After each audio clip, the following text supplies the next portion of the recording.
Every computer has its own set of buttons and ports.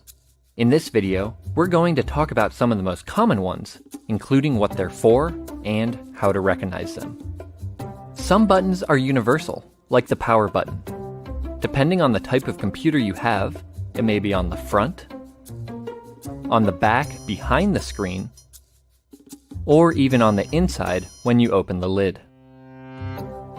The power socket is where you'll connect the power cord.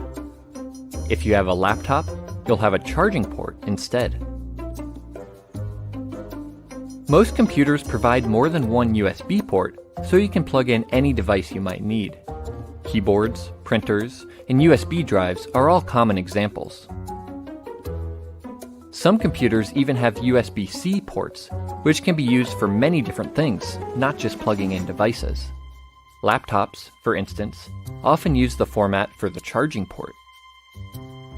If you have a desktop, you'll use the monitor port to connect the monitor.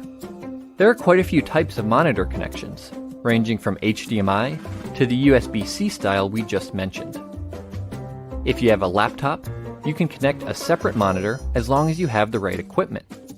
Just look for the display port and plug in the appropriate cable. The Ethernet port lets you connect to the internet if you're not using Wi-Fi. All you need is an Ethernet cable, which you can then connect to your modem or router. If your computer has an audio jack, you can use it to plug in wired headphones or speakers. You may or may not have a disk drive, depending on how old your computer is and who makes it. The disk drive can be used to insert a CD, a DVD, or a Blu-ray disc. If you have ports that look like this, they're for older peripherals like mice, keyboards, and printers.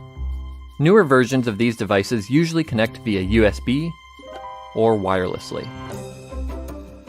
And that covers the basics of buttons and ports.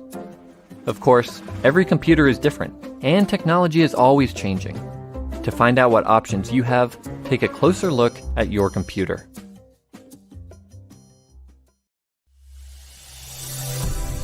GCF Global, creating opportunities for a better life.